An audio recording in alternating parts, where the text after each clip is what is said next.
Hi, I'm Stephen Crowder, and today I will be reading The Green New Deal in its 5-page entirety. The reason for this is full transparency, unlike our colleagues at Vox or the Young Turks, as well as to see if people are actually interested in reading substantive policies, if you want to call this that, and seeing if we get demonetized. I will be doing nothing else. Recognizing this is the whole Green New Deal, word for word.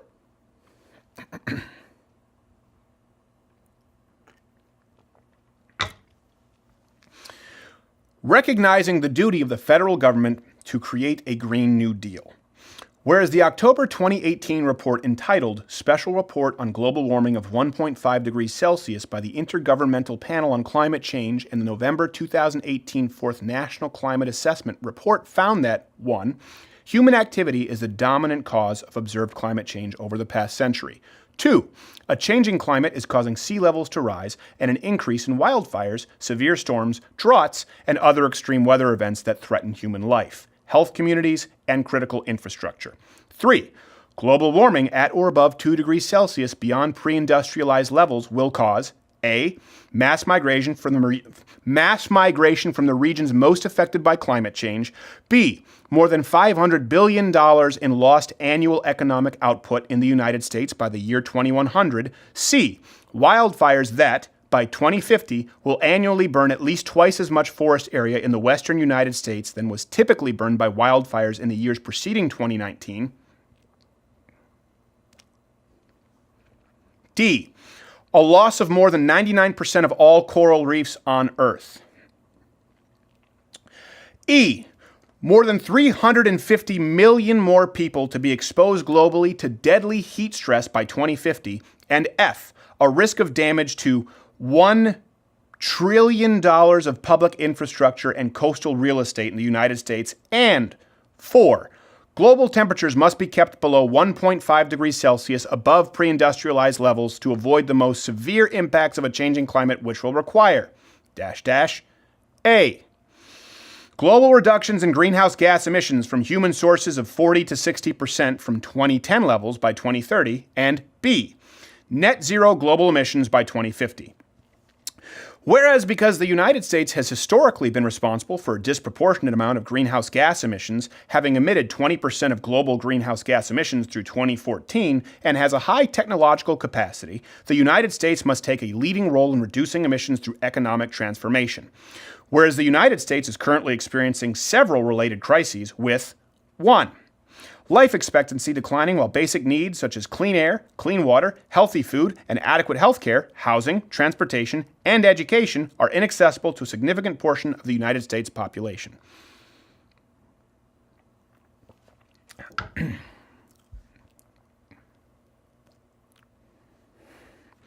2. A decade trend of wage stagnation, deindustrialization, and anti-labor policies that has led to A. Hourly wages overall stagnating since the 1970s despite increased worker productivity. B. The third worst level of socioeconomic mobility in the developed world before the Great Recession. C. The erosion of the earning and bargaining power of workers in the United States. And D. Inadequate resources for public sector workers to confront the challenges of climate change at local, state, and federal levels. And 3. The greatest income inequality since the 1920s,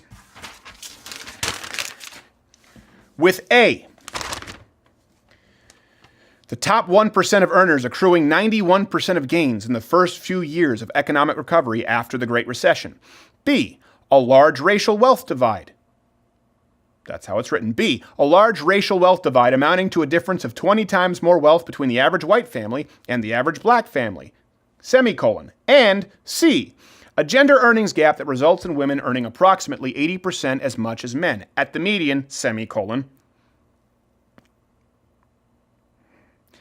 Whereas now we're back to another indentation. Whereas climate change, pollution, and environmental destruction have exacerbated systemic racial, regional, social, environmental, and economic injustices, parentheses referred to in this preamble as systemic injustices, by disproportionately affecting indigenous peoples, communities of color, migrant communities, deindustrialized communities, depopulated rural communities, the poor low-income workers, women, the elderly, the unhoused, people with disabilities, and youth, referred to in this preamble as frontline and vulnerable communities, end parentheses, semicolon, whereas climate change constitutes a direct threat to the national security of the United States,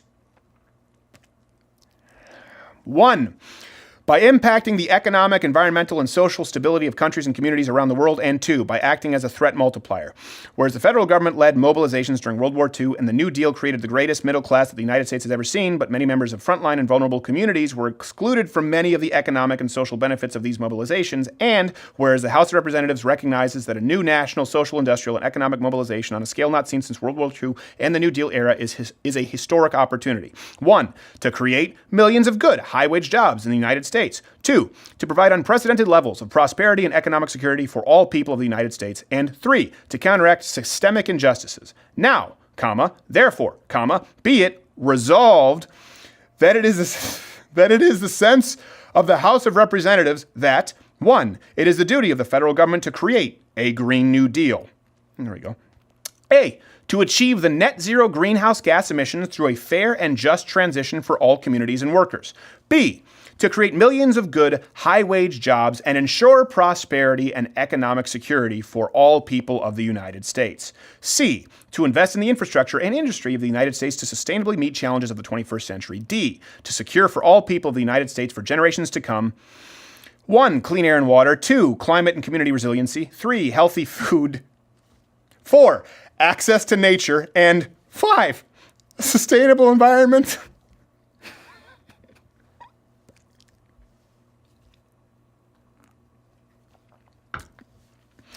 And E, to promote justice and equity by stopping current, preventing future, and repairing historic oppression of indigenous peoples, communities of color, migrant communities, deindustrialized communities, depopulated rural communities, the poor, low-income workers, women, the elderly, the unhoused, people with disabilities, and youth, referred to in this resolution as frontline and vulnerable communities. No? Okay. It just repeated itself. I'm sorry, I thought I had the wrong page here because it's the exact same thing. No. Page 3. Number 2, the goals described in subparagraphs A through E of paragraph 1, parentheses, referred to in this resolution as the Green New Deal goals, should be accomplished through a 10-year national mobilization, parentheses, referred to in this resolution as the Green New Deal mobilization, that will require the following goals and projects. A, building resiliency against climate change-related disasters, such as extreme weather, including by leveraging funding and providing investments for community-defined projects and strategies.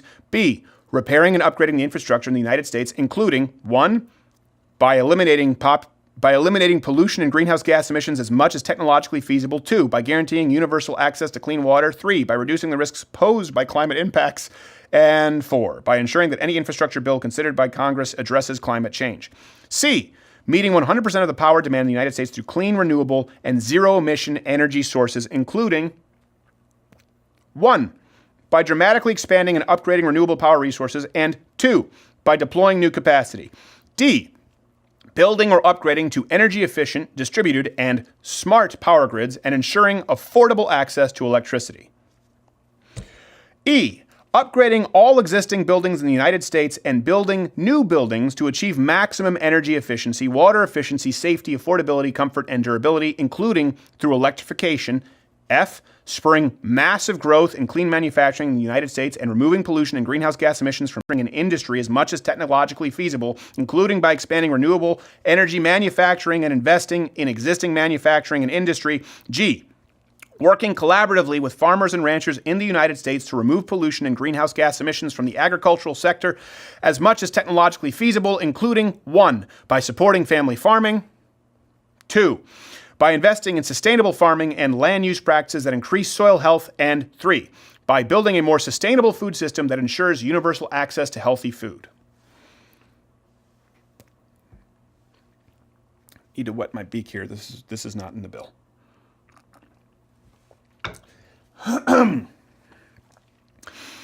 H, overhauling transportation systems in the United States to remove pollution and greenhouse gas emissions from the transportation sector as much as it is technologically feasible, including through investment in 1, zero-emission vehicle infrastructure and manufacturing. 2, clean, affordable, and accessible public transit. And 3, high-speed rail. 1, Mitigating and managing the long-term adverse health, economic, and other effects of pollution and climate change, including by providing funding for community-defined projects and strategies. J. Removing greenhouse gases from the atmosphere and reducing pollution by restoring natural ecosystems through proven low-tech solutions that increase soil carbon storage, such as land preservation and deforestation. I'll be with you in a second.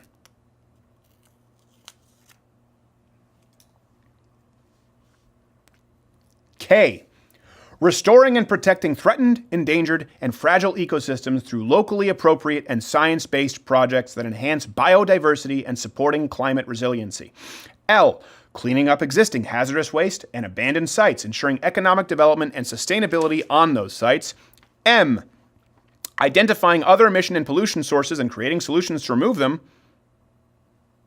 And N. Promoting the international exchange of technology, expertise, products, funding, and services with the aim of making the United States the international leader on climate action and to help other countries achieve a Green New Deal.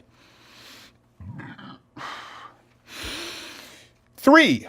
A Green New Deal must be developed through transparent and inclusive consultation, collaboration, and partnership with frontline and vulnerable communities, labor unions, worker cooperatives, civil society groups, academia, and businesses. And 4.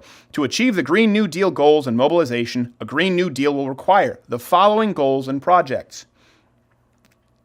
A. Providing and leveraging in a way that ensures that the public receives appropriate ownership stakes and returns on investment, adequate capital, including through community grants, public banks, and other public financing, technical expertise, supporting policies, and other forms of assistance to communities, organizations, federal, state, and local government agencies, and businesses working on the Green New Deal mobilization. B. Ensuring that the federal government takes into account the complete environmental and social costs and impacts of emissions through 1. Existing laws, 2. New policies and programs, and 3. Ensuring that frontline and vulnerable communities shall not be adversely affected. C. Providing resources, training, and high-quality education, including higher education, to all people of the United States with a focus on frontline and vulnerable communities, so that all people of the United States may be full and equal participants in the Green New Deal mobilization. D. Making public investments in the research and development of new, clean, and renewable energy technologies and industries. E. Directing investments to spur economic development, deepen and diversify industry and business in local and regional economies, and build wealth and community ownership while prioritizing high-quality job creation and economic, social, and environmental benefits in frontline and vulnerable communities and deindustrialized communities that may otherwise struggle with the transition away from greenhouse gas-intensive industries. One phrase. F. Ensuring the use of democratic... I'm trying not to editorialize. Read along. Just follow the bouncing crazy. F. Ensuring the use of democratic and participatory processes that are inclusive of and led by frontline and vulnerable communities, and workers to plan, implement, and administer the Green New Deal mobilization at the local level. G. Ensuring that the Green New Deal mobilization creates high-quality union jobs that pay prevailing wages, local workers, offers training and advancement opportunities, and guarantees wage and benefit parity for workers affected by the transition. H. Guaranteeing a job with a family-sustaining wage, adequate family and medical leave, paid vacations, and retirement security to all people of the United States. I. Strengthening and protecting the right of all workers to organize, unionize, and collectively bargain free of coercion, intimidation, and harassment. Strengthening and enforcing labor, workplace health and safety, anti-discrimination, and wage and hour standards across all employers, industries, and sectors. K. Enacting and enforcing trade rules, procurement standards, and border adjustments with strong labor and environmental protections. 1. To stop the transfer of jobs and pollution overseas. And 2. To grow domestic manufacturing in the United States. L. Ensuring that public lands, waters, and oceans are protected and that eminent domain is not abused. M. Obtaining the free, prior, and informed consent of Indigenous peoples for all decisions that affect Indigenous peoples and their traditional territories, honoring all treaties and agreements with Indigenous peoples, and protecting and enforcing the sovereignty and land rights of Indigenous peoples. N. Ensuring a community environment where every business person is free from unfair competition and domination by domestic or international monopolies. And O. Providing all people of the United States with 1. High-quality health care. 2. Affordable, safe, and adequate housing. 3. Economic security. And 4. Clean water, clean air, healthy and affordable food, and access to nature. End bill. Now, the reason I did that, I don't know why I did that. Hey there, if you like this video, subscribe to the channel or hit the notification bell. Do it. I'll wait a second. Do you hear that little ding? It actually didn't make a ding sound. I just did it. It happened while my mouth was doing it, and you thought it was coming from your computer. So that's fun. Also, there's some videos playing in these boxes next to me. Go watch those. You might enjoy them. You might not. I don't care.